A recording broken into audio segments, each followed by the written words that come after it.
Okay, आज हम लोग सरफेस इंटीग्रल्स देखते हैं। तो I have taken an example, एक कॉन्क्रीट एग्जांपल लिए ताकि आप हमको बता सकें कि कैलकुलेट कैसे करते हैं सरफेस इंटीग्रल, क्योंकि सिर्फ फॉर्मूला लिख देने से आपको पता है इतना अच्छा से चलेगा नहीं कि कैसे कैलकुलेट करना होता है कि सरफेस इंटीग्रल को। तो यहाँ पे क्या लिया हुआ है, एक वेक्टर फील्ड लिया हुआ है।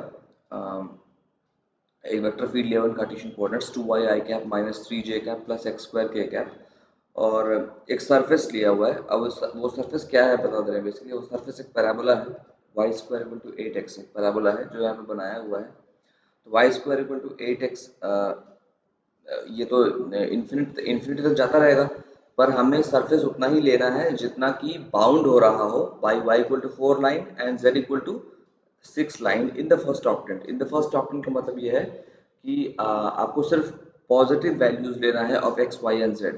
मतलब ये कि सिर्फ आपको सिर्फ अगर एक्स वाई प्लेन की बात करें तो सिर्फ फर्स्ट क्वाड्रेंट आएगा उसमें, और उसको ट्रांसलेट कर देंगे टूवर्ड्स द पॉजिटिव जेड। तो बेसिकली जो भी आपका वैल्यूज होगा एक्स वाई और जेड का, वो सारा का सारा क्या होगा, पॉजिटिव होगा। फर्स्ट ऑक्टेंट का मतलब यही होता है।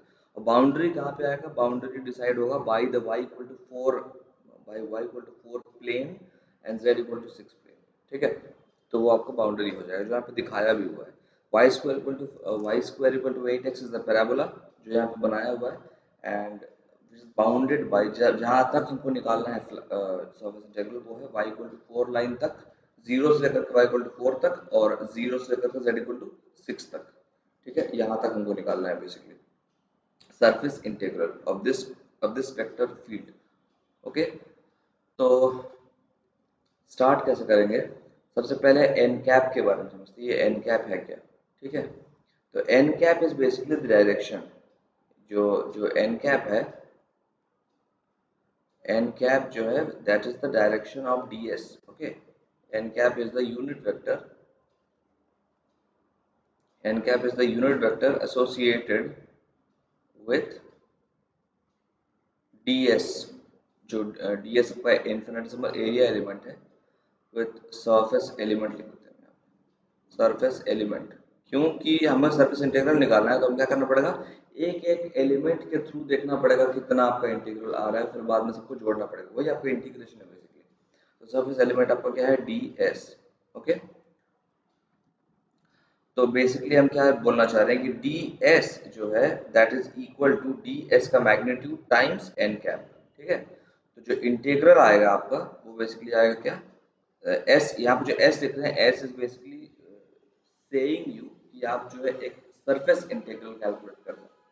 तो एफ डॉट डी एस होता है, दिस इज सरफेस इंटीग्रल, और इसी को हम लिखते हैं इस तरीके से जो जो क्वेश्चन में दिया हुआ है, f dot n d s. ठीक है, तो सबसे पहले ज़रूरी क्या है, सबसे पहले ज़रूरी यही है एन कैप निकालना। ये एन कैप क्या होगा, तो एन कैप डिपेंड करेगा point two point, of course surface के किस पॉइंट पे हम निकाल रहे हैं उस पॉइंट पे डिपेंड करेगा एन कैप। पर एन कैप होता क्या है, n cap is the normal to the surface. कोई अगर सरफेस है तो सरफेस का नॉर्मल कैसे निकालते होते हैं हम लोग, एक जनरल जनरल रूल है बेसिकली, किसी भी सरफेस का अगर कोई नॉर्मल निकालना हो किसी पॉइंट पे तो क्या करते हैं हम लोग, उस सरफेस का ग्रेडियंट वेक्टर निकालते हैं। पहले उस सरफेस का ग्रेडियंट वेक्टर निकालते हैं, उस ग्रेडियंट वेक्टर को इवेल्युएट करते हैं at the point eight which you require. मतलब ग्रेडियंट वेक्टर तो आपको जनरल वेक्टर आएगा, है ना, उसमें x होगा, y होगा, z होगा, सब कुछ होगा। और जब x y z का वैल्यू पुट करेंगे तो हमें ग्रेडियंट वेक्टर मिलेगा उस पर्टिकुलर x y z पे। ठीक है, लेकिन जो उस ग्रेडियंट वेक्टर का खासियत ये होता है कि वो ग्रेडियंट वेक्टर हमेशा सरफेस के उस पॉइंट के परपेंडिकुलर होता है। मतलब ये जो एन कैप है, ये जो एन कैप होगा, that n cap will be in the direction of the gradient vector to the surface। ठीक है, तो सबसे पहले ये जो n कैप है उसको निकालने के लिए क्या करना पड़ेगा, इस सरफेस का ग्रेडियंट वेक्टर निकालना पड़ेगा। तो पहले वो निकालते हैं। ठीक है, ग्रेडियंट वेक्टर सरफेस क्या है, सरफेस है हमारा y² = 8x। ठीक है, y² = 8x। जनरली क्या सरफेस कैसा दिखेगा आपको, उसमें x भी होगा, y भी होगा, z भी होगा। लेकिन यहाँ पे ये सरफेस ऐसा है कि ये y², यहाँ पे z का कोई कुछ बोला नहीं है, z के बारे में z कुछ बोला नहीं। मतलब ये कि जो पॉइंट्स है x और y का, जो पॉइंट्स है वो x और y आपस में इंडिपेंडेंट है, लेकिन z जो है z दोनों से इंडिपेंडेंट है। कहने का मतलब ये it's a kind of cylindrical system. मतलब ये कि एक्स और वाई आपस में डिपेंडेंट इंडिपेंडेंट रिलेशनशिप रखता है, पर जेड जेड को हम इंडिपेंडेंटली वेरी कर सकते हैं। समझ में आया? मतलब समझ लो कि ये जो पैराबोला है Y square equal to 8x, इसको पैरेलली शिफ्ट करते चले जाएं, अगर ट्रांसलेट करते चले जाएं टुवर्ड्स z एक्सिस, तो हमें वो पूरा का पूरा सरफेस मिल जाएगा। इस y square equal to 8x parabola जो है, इस पैराबोला को सिर्फ शिफ्ट करते रहना है towards the z axis, positive z axis. तो आपको क्या इन द फर्स्ट ऑक्टेंट, तो आपको क्या मिल जाएगा, आपको द पूरा सरफेस, जो पूरा सरफेस आपको चाहिए वो पूरा मिल जाएगा। इसका मतलब सिर्फ इतना है, Y square equal to 8x का मतलब ये है, इसमें z नहीं है, का मतलब सिर्फ ये है कि z is independent of x और y। z का वैल्यू हम इंडिपेंडेंटली चूज कर सकते हैं, दैट्स ऑल। ठीक है, लेकिन ये एक सरफेस है, इसको इसमें z एक्सप्लिसिटली दिया हुआ नहीं है, पर z हम समझेंगे कि z नहीं है बस इसी वजह से क्योंकि z इंडिपेंडेंट है। ठीक है, इसका मतलब यही नहीं है कि z है नहीं, z है, लेकिन z क्योंकि इंडिपेंडेंट है x और y के, इसलिए इस इक्वेशन में z दिख नहीं रहा आपको। ठीक है, इसको ट्रांसलेट करना पड़ेगा टुवर्ड्स द एक्सिस, जैसे कि इस फिगर में जो दिखाया हुआ है z इक्वल टू 0 पे दिखाया हुआ है, z इक्वल टू 0 पे ये पैराबोला बनाया हुआ है, तो z इक्वल टू 1 पे लेंगे तो यही पैराबोला आएगा, पर थोड़ा z इक्वल टू 1 पे आएगा, वो शिफ्ट हो जाएगा z इक्वल टू 1 पे। ठीक है, यही पैराबोला पैरेलली शिफ्ट हो जाएगा z इक्वल टू 1 पे। तो इसी तरह से आप इस पैराबोला को शिफ्ट करते रहोगे from 0 z equal to 0 to z equal to 6, तो पूरा का पूरा सरफेस मिल जाएगा आपको, जिस सरफेस के थ्रू आपको एक सरफेस, ये सरफेस इंटीग्रल निकालना है। ओके, सो अब देखते हैं एन कैप। एन कैप क्या होगा, हम क्या बोले, इट्स अ ग्रेडियंट वेक्टर। तो ग्रेडियंट वेक्टर निकालने के लिए एन कैप निकालना है। एन कैप हमेशा कैप का मतलब होगा यूनिट वेक्टर है, वो यूनिट वेक्टर क्या होगा, सिर्फ अगर हम ग्रेडियंट निकालते हैं ऑफ अ सरफेस, अब उस सरफेस का कुछ नाम दे देते हैं हम। ठीक है, वो सरफेस का कुछ नाम, वर्ड यहाँ पे है ना, y square equal to 8x surface है, y x square equal to 8x है। बेसिकली हम इसको लिख सकते हैं y square minus 8x is equal to 0, लिख सकते हैं ना। बेसिकली हम सरफेस का जो सरफेस फंक्शन है, जो सरफेस फंक्शन है वो किस पे डिपेंड कर रहा है, एक्स पे, वाई पे, जेड पे भी डिपेंड कर रहा है, पर जेड से अभी जेड पे डिपेंड करता है जनरली, पर इस केस में जेड से इंडिपेंडेंट है। ओके, तो बेसिकली जो हमारा सरफेस फंक्शन है, वो सरफेस फंक्शन क्या हो जाएगा, x phi of x comma y comma z क्या हो जाएगा, y square minus 8x। This is your surface function. तो अब हमको इसका ग्रेडियंट निकालना है, इस सरफेस फंक्शन का ग्रेडियंट निकालना है। तो ग्रेडियंट क्या होगा, डेल ऑफ फाई, लेकिन चूंकि एन कैप निकालना है मेरे को, तो ग्रेडियंट निकालने से काम चलेगा नहीं मेरा, तो क्या करना पड़ेगा, उसका मैग्नीट्यूड भी लेना पड़ेगा साथ में, नीचे उससे डिवाइड करना पड़ेगा। ये आपका आ गया यूनिट वेक्टर। तो यहाँ से निकालते हैं ग्रेडियंट वेक्टर। तो ग्रेडियंट ऑफ फाई आपको क्या क्या होगा, gradient of phi is del del x, del del x i cap, ठीक है, plus del del y J cap, plus del del z k cap of what, of the function phi, है ना। तो ultimately निकल के क्या आएगा, del del x of phi निकालोगे तो आप क्या आएगा, क्या मिलेगा, -8 मिलेगा, साथ में आई कैप आएगा एक, और डेल डेल वाई निकाल कर क्या निकलेगा, 2 इंटू वाई, डिफरेंशिएट कर, सिंपली डिफरेंशिएट कर रहे हैं, कुछ नहीं कर रहे, partial differentiation of j cap. ठीक है, ये आपका आ गया del phi, this is your del phi, this is your gradient, ये आपका आ गया ग्रेडियंट। ठीक है, तो अगर ये ग्रेडियंट हो गया, तो यहाँ लिख देते हैं ग्रेडियंट -8 आई कैप प्लस 2 वाई जे कैप, और नीचे क्या आएगा, इसी का मैग्नीट्यूड। कैसे निकालते हैं किसी वेक्टर का मैग्नीट्यूड, -8 का यहाँ पे स्क्वायर कर देंगे, प्लस 2 इंटू वाई का स्क्वायर कर देंगे, और क्या ले लेंगे, रूट ले लेंगे। ये आपका मैग्नीट्यूड हो गया इसका, है ना। इसका मतलब ये हो गया एन कैप क्या निकल गया,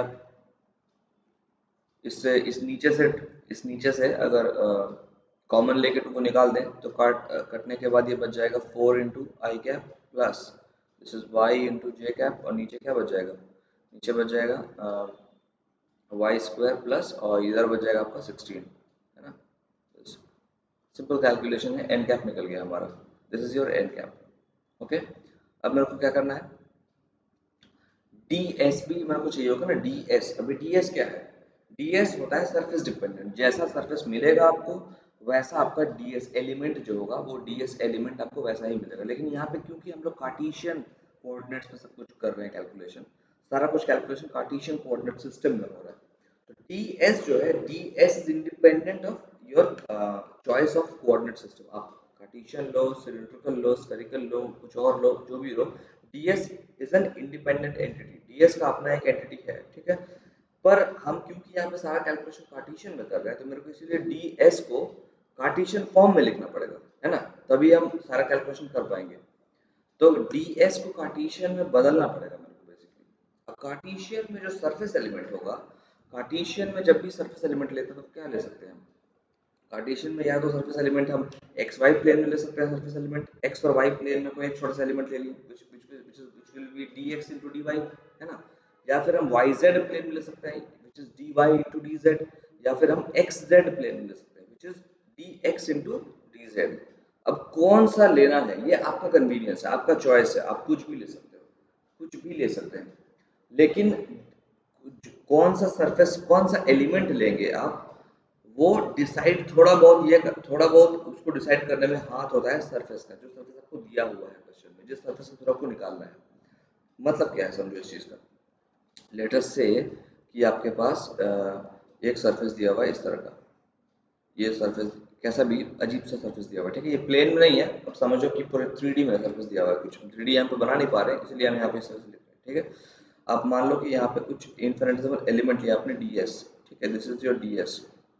अब ये ds ds जो सरफेस है ये एक इनफिनिटेसिमल सरफेस एलिमेंट है इस बड़े वाले सरफेस का, ये s है, ये ds है बेसिकली, ठीक है। अब ये ds एलिमेंट है, ये जरूरी नहीं है कि एक्स वाई प्लेन में लाई करेगा या फिर वाई जेड प्लेन में लाई करेगा या फिर एक्स जेड प्लेन में लाई करेगा, ये कैसा भी हो सकता है, ये किसी भी एंगल में हो सकता है, कहीं भी स्पेस में कहीं भी लोकेटेड हो सकता है ये, ठीक है।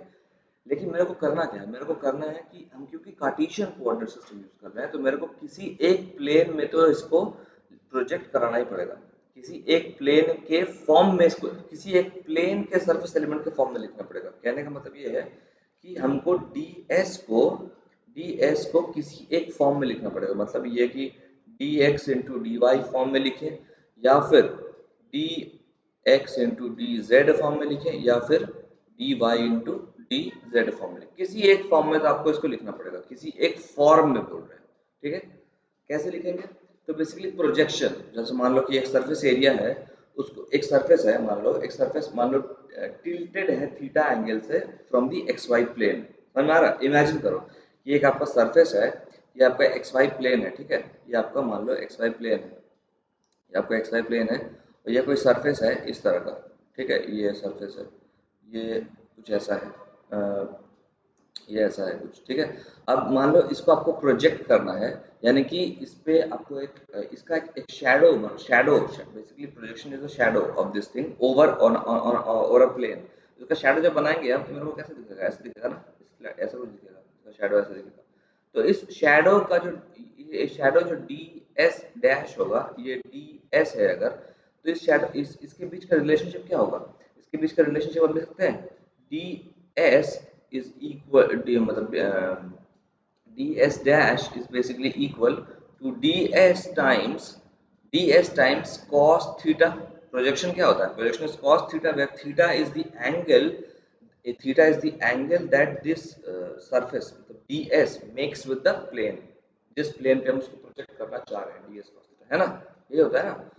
तो हम यहाँ पे भी सेम चीज करेंगे, हमको क्या करना है, किसी एक प्लेन में मेरे को इसको प्रोजेक्ट करना है because of our constraints of doing the calculation and Cartesian coordinate system, ठीक है, क्योंकि सारा कुछ कार्टेशियन में दिया हुआ, हम कैलकुलेट करना कार्टेशियन में ही चाहते हैं, हम नहीं चाहते किसी और चीज में, किसी और फ्रेम में इसको लेके जाए, उसमें मैथमेटिकल इनकन्वीनियंस होगा बेसिकली। तो करना क्या होगा, मेरे को ds को प्रोजेक्ट करना होगा in one of these three planes. अब पहले देखो इसमें प्रोजेक्ट हम कर सकते हैं क्या, तीनों में प्रोजेक्ट कर सकते हैं क्या, क्या तीनों के तीनों में हम इस ds एलिमेंट को प्रोजेक्ट कर सकते हैं क्या इन दिस पर्टिकुलर केस।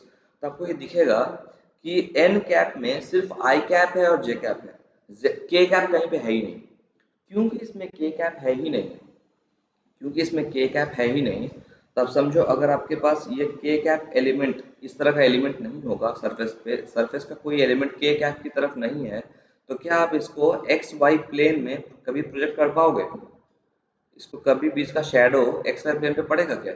मान लो एक सरफेस है आपका ऐसा, मतलब ये कम्प्लीटली इस तरह का चीज़ है, ये एक्स मतलब उसका कोई भी उसको सारा का सारा एलिमेंट मतलब जो सरफेस एरिया है वो कुछ भी के कैप की तरफ नहीं आ रहा, तो क्या इसका शेडो पड़ेगा यहाँ पे? कुछ भी जीरो पड़ेगा ना, शेडो बिल्कुल जीरो हो जाएगा यहाँ पे।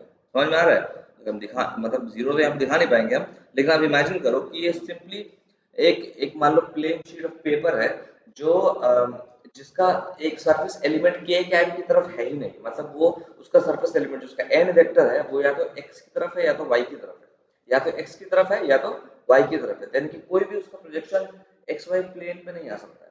यानी कि कोई भी वेक्टर जो सिर्फ एक्स वाई प्लेन में लाई कर रहा है, उसका कोई प्रोजेक्शन, कोई भी वेक्टर, उसका जो करस्पॉन्डिंग सरफेस एलिमेंट होगा, उसका कोई भी प्रोजेक्शन जेड मतलब एक्स वाई प्लेन में नहीं आ सकता है।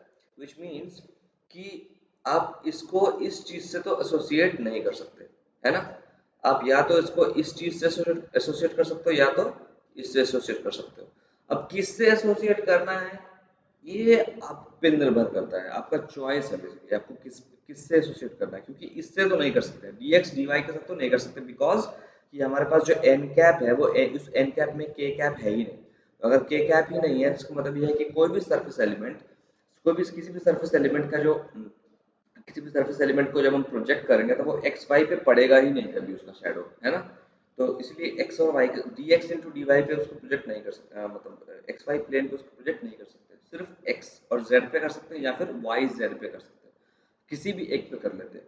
अब किसी एक पे करने के लिए कन्वीनियंस देखेंगे हम अपना। मेरा कन्वीनियंस क्या है? मेरा कन्वीनियंस ये है कि कांस्टेंट मिल जाए तो ज़्यादा बढ़िया है ना? वेरिएबल्स ना हो ज़्यादा बढ़िया है ना? अब यहाँ पे देखो एक में -4 है कोएफिशिएंट, जो है आपका आई का कोएफिशिएंट -4 है और जे का कोएफिशिएंट वाई है, तो हम कांस्टेंट वाले से कांस्टेंट वाले को ही करते हैं, मेरे लिए आसान रहेगा। वाई वाई से क्यों करें, वाई में क्यों जाए हम फालतू को मैथमेटिकल इनकन्वीनियंस क्यों करें अपने लिए? तो हम बेसिकली हम डिसाइड ये किए कि हमको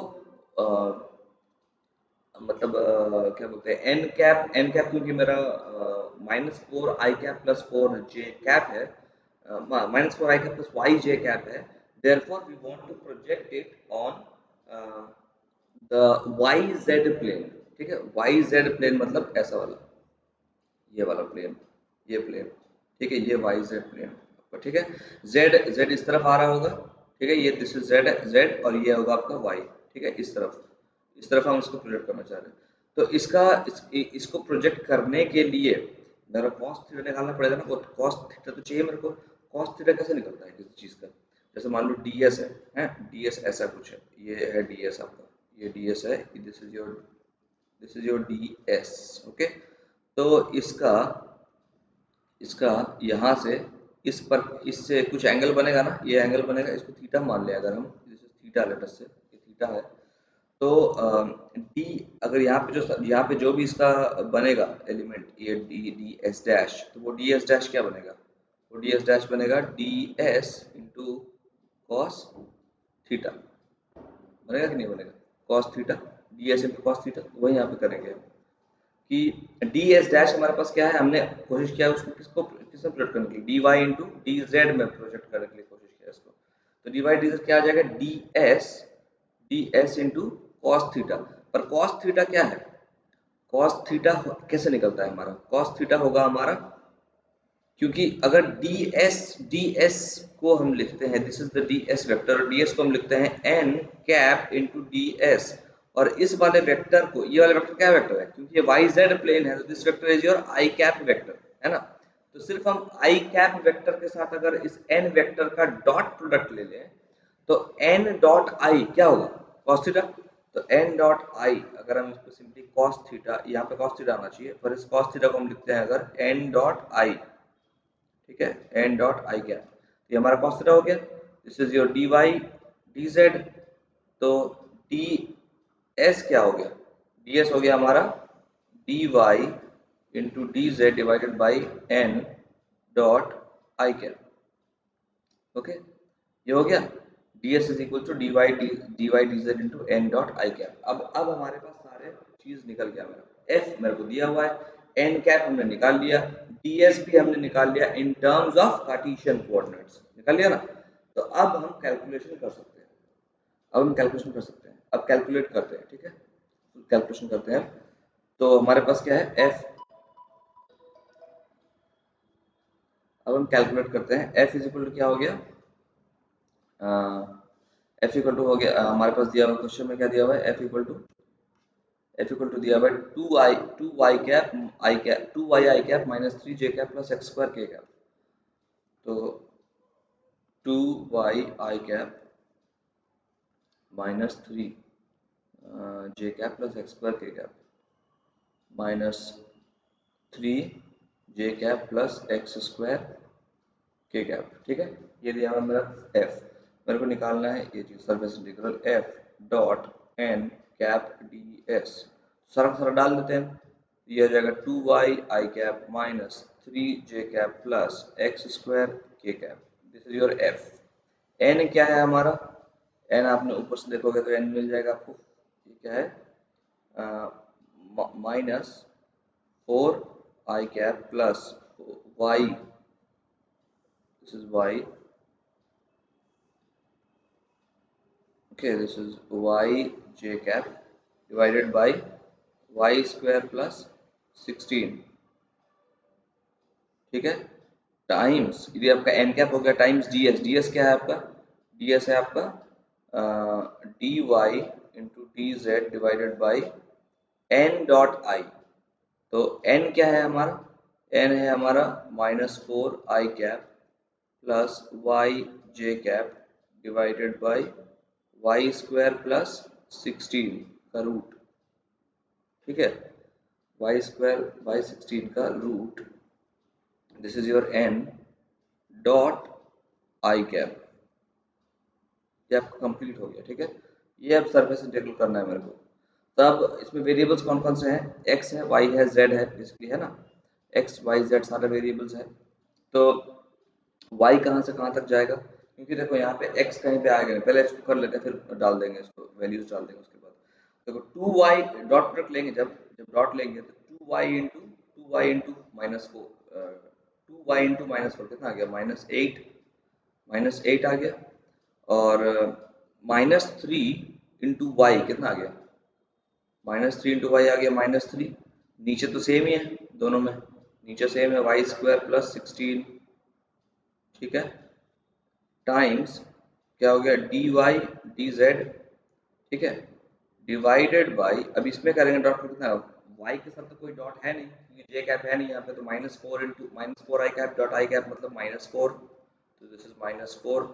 और ये जो वाई स्क्वायर प्लस 16 है ये क्या ऊपर चला जाएगा, ऊपर चला जाएगा। Okay, now you want to integrate this. ठीक है, you want to integrate this over the surface. ठीक है, तो आपको दिख रहा होगा वाई स्क्वायर प्लस 16 दोनों में कट जाएगा। वाई स्क्वायर प्लस 16 को अगर हम काट देते हैं इस तरीके से, this and this goes off, तो हमारे पास क्या बच जाएगा, -11y और नीचे -4 है, तो 11/4 माइनस बाहर कर दिया, 11/4 इंटू क्या बच जाएगा, y into D Y into D Z. ठीक है, तो मेरे को सिर्फ y और z का लिमिट्स पुट करना है। क्वेश्चन में क्या दिया हुआ था, y का लिमिट कहाँ से कहाँ तक है, क्वेश्चन में दिया हुआ था y का जो लिमिट है आपका y equal to 0, first octant में। पहली बात, फर्स्ट ऑक्टेंट का मतलब ये है कि y इक्वल टू 0 से शुरू होगा, तो y इक्वल टू 0 से शुरू होगा, कहाँ तक जाएगा, y इक्वल टू 4 तक जाएगा। और z का वैल्यू कहाँ से कहाँ तक जाएगा, फर्स्ट ऑक्टेंट में 0 से लेकर के 6 तक जाएगा, तो वो हम डाल देंगे यहाँ पे। तो कितना हो गया, y का वैल्यू हो गया 0 से लेकर के 4 तक और z का वैल्यू हो 0 से लेकर के 6 तक।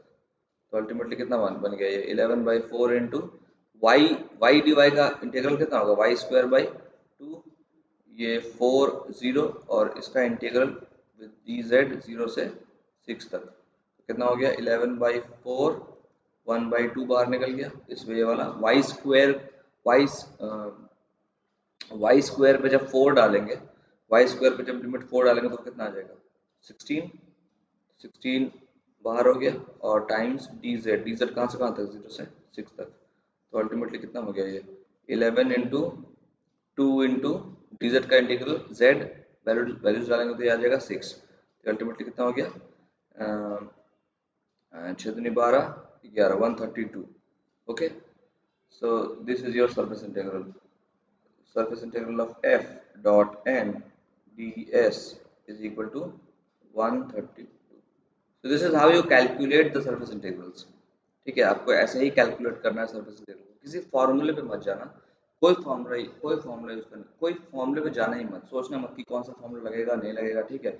जब भी आपको किसी वेक्टर फील्ड का सरफेस इंटीग्रल दिया जाए करने को, तो सिंपली उसको सोचना, फिजिकली सोचना कि क्या कर सकते, किस इंटीग्रल है क्या, क्या कैसे निकाल सकते हैं बेसिकली।